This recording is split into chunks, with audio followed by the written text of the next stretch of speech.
il y a les BIR sur le terrain, les bataillons d'intervention rapide, qui font un travail extraordinaire pour apporter la quiétude, la sérénité, la paix au Burkina Faso. Il y a également les BIR de la communication, qui sont là pour relayer les informations vraies. Vous entendez souvent les manipulateurs à bas, qui continuent toujours dans leur élan de manipulation, de vous dire qu'il n'y a pas, au Burkina Faso, il n'y a pas de localités qui sont reprises. Que ce que IB dit, ce n'est pas vrai. Mieux, il vous annonce l'apocalypse. Il vous faut comprendre que rien ne va au Burkina Faso, ce qui n'est pas vrai, frères et sœurs. Je vais ici vous faire écouter la visite, et vous allez voir, du Premier ministre Emmanuel Ouédraogo, qui est parti visiter une localité où les personnes sont réinstallées. Frères et sœurs, c'est important. C'est la vérité qui triomphera toujours avec le capitaine président Courage Ibrahim Traoré. On regarde ensemble, vous et moi. À la tête d'une forte délégation, le Premier ministre est en tenue de combat. Rim Talba Jean-Emmanuel Ouédraogo parle aux populations de Kassou, ici au rond-point de la jeunesse, en ce dernier jour de l'année 2024.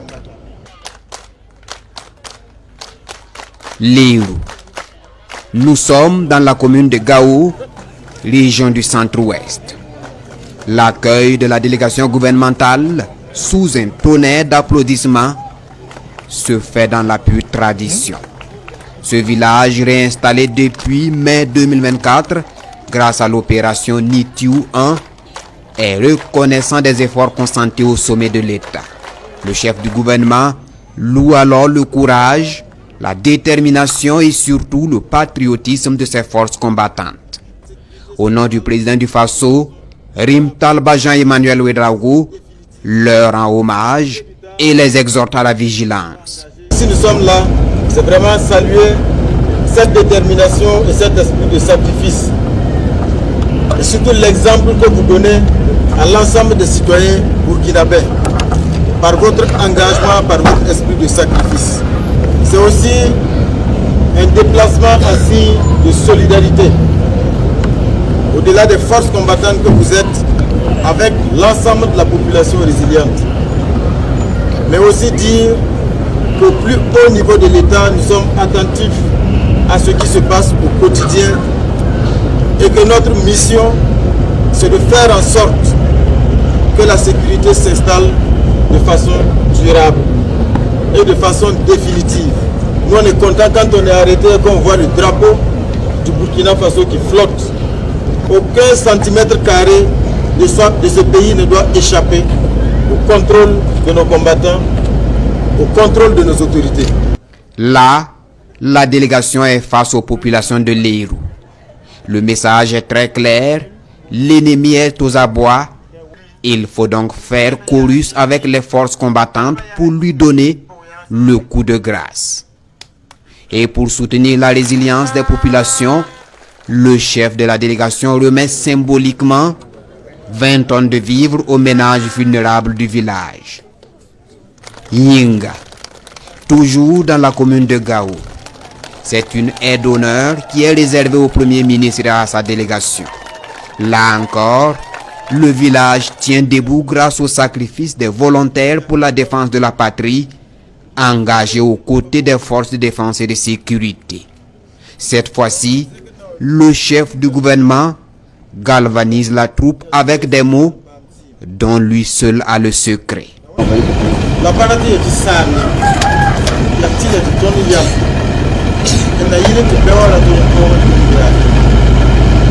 Pendant les échanges, la délégation partage un repas avec les populations et les volontaires pour la défense de la patrie de Yinga. Aux environs de 17 h, la délégation arrive ici à Gao, le chef-lieu de la commune. C'est un bain de foule. Les populations transmettent leur reconnaissance au chef de l'État, le capitaine Ibrahim Traoré. Le combat que nous menons aujourd'hui, ce n'est pas juste un combat pour nous. Parce que quand je regarde parmi les combattants ici, nous avons des doyens. Ils ne se battent pas pour eux. S'ils ont accepté de se battre, c'est pour nos enfants. Force et courage à vous. Et soyez sûrs d'une chose, au plus haut sommet de l'État, on sait qu'il y a un certain nombre de difficultés. Et on travaille jour et nuit avec le commandement pour apporter les meilleures solutions dans les meilleurs délais. Le dernier jour de l'année 2024 tire à sa fin et les émissaires du chef de l'État pressent également les pas. La nuit tombe sur la cité du Cavalier Rouge pendant qu'ils arrivent ici au bataillon d'intervention aéroporté de Koudougou. Les hommes mobilisés depuis prêtent une oreille attentive au message du président du Faso. Et c'est l'occasion de vous rappeler que les victoires qui ont été engrangées ne sont que des victoires d'étape. Et que plus que jamais, nous devons rester tous ensemble, vigilants et mobilisés. Parce que le chef de l'État l'a dit, 2025 sera une année charnière. Il va falloir que nous puissions porter le coup de grâce à l'ennemi et arracher la liberté de notre pays. Ces bandits armés, ces terroristes, barbares et assoiffés de sang, qui ont juré notre perte, il va falloir que ces ennemis-là mordent définitivement la poussière en 2025.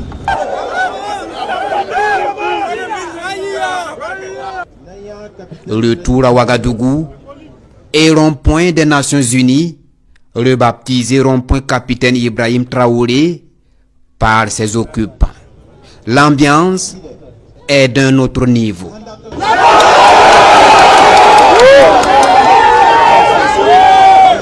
Les gardiens de la transition sont surchauffés et se délectent d'un discours en phase avec leurs profondes aspirations.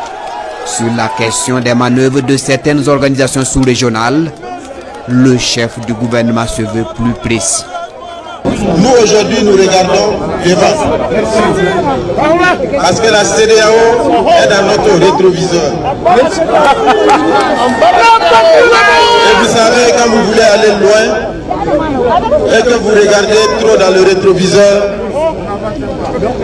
vous ne pouvez que terminer votre course dans le décor.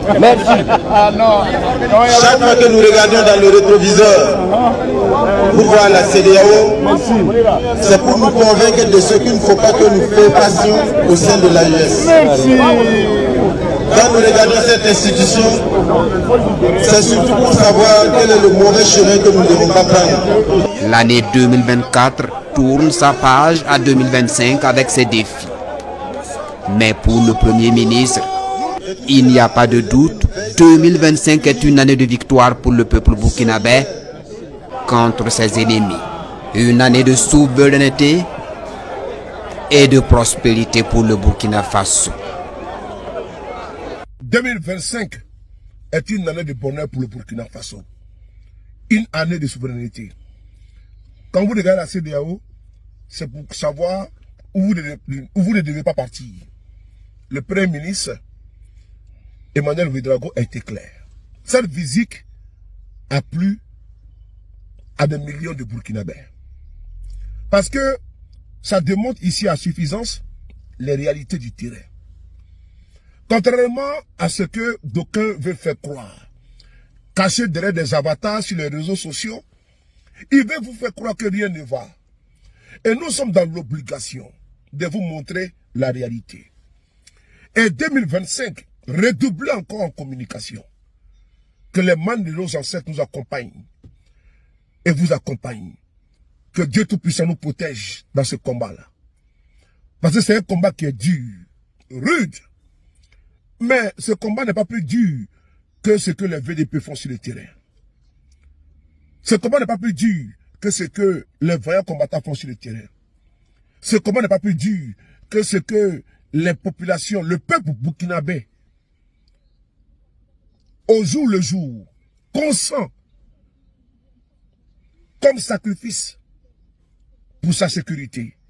Oui, les Burkinabés ont beaucoup souffert.